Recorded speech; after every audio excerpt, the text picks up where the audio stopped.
Hi, I'm Kate. I go by Ghosting Online, and I'm here making another video.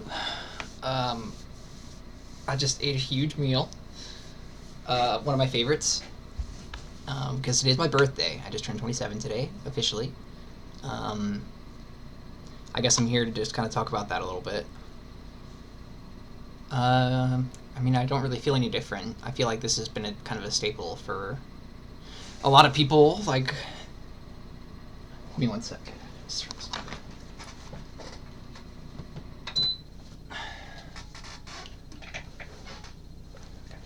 This is like a big staple, I feel like, for a lot of people my age. Um, or maybe it's always been like a thing that birthdays kind of just don't feel any different. Um, as far as the day itself goes, like you don't feel any older per se. Uh, but I did have a good day today. Like today was pretty good. I spent most of the day in bed. Had a big meal. One of my favorites. Jacob, my roommate, today made bulgogi, which is one of my favorites. One of my something I was kind of raised on, and he did a really good job. He nailed it, actually. But yeah, I guess I'm just kind of here to talk about what it's like to be 27 in 2024 and what kind of updates that entails. I guess I'm not really. I'm a little bit on the older side, and I'm not really where I want to be in my transition, which is kind of a given, I guess. A lot of people in my position probably feel that way, especially on the older end of the spectrum to be coming out. And I don't really have anything going on. Like I think about a lot about going back to finish my degree. I was pursuing a degree in literature, English literature, and I got really close. I was like a junior. I had like 110 credits or something. So I was really close to graduating, and I still think about going back and maybe seeing if I can get those credits to transfer to like a nearby university. Um, but I haven't done anything like that yet. I guess that kind of brings me to the next thing I want to talk about is the reason I was pursuing a literature degree was because it's always been my dream to publish a book series. Like I've always been interested in writing. That's like the one persistent skill that I've developed throughout my life. I wouldn't say that I'm excellent at it, especially not recently. But that's kind of always been my pipe dream, is to publish a big book series and I guess do the J.K. Rowling route as an author. And it really has a lot to do with Rowling, actually. I think this desire originated from me as a young person.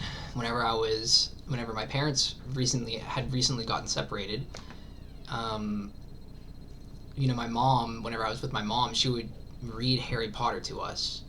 Harry Potter was like a big theme in my growing up. I was a huge fan, but like it was incorporated a lot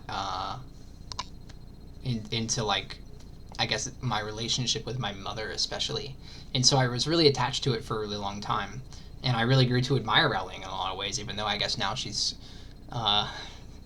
topically not like admired by a lot of people. But back then, especially when I was young, I was like looking forward to the book releases and stuff, and I was ravenous. I was ravenous about the Harry Potter books. And I think part of that was because of my desire to have like a closer relationship with my mother, who introduced it. But as a result of that, I think what like the healthy thing that came out of that was my love for writing. I realized my love for writing, for story building. That's like you might be able to see back here. I have a big whiteboard because that's like my story plotting whiteboard. And I'm constantly thinking about stories. Like I think stories are the most important thing that we have as people. Not only is it history and not only is it our past, but it's also like the potential for our future and also the things that we dream, right? Like the things that we want to come to pass. So I think that stories are really important.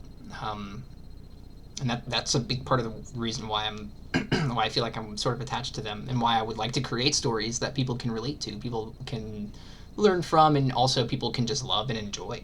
I think that's a really important part of telling a story, is telling it well, and uh,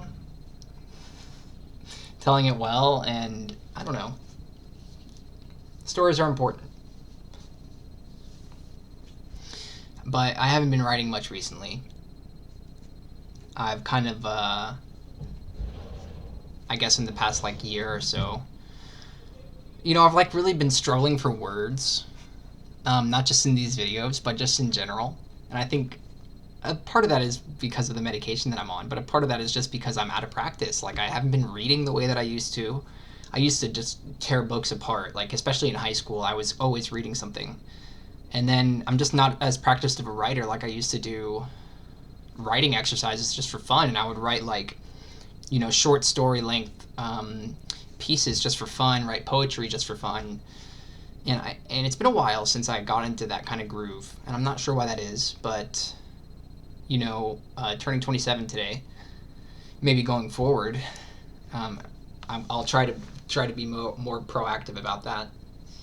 Try to get back on that creative grind. I feel like I have a lot of creative, and I said this to somebody earlier today. I feel like I have a lot of creative energy that's like sort of welled up inside of me, and I want to find a way to express it. Recently, I've been painting a lot. I'm not good at it, but I really enjoy it. It's really fun. I struggle with colors because I'm colorblind. I have red-green color blindness, but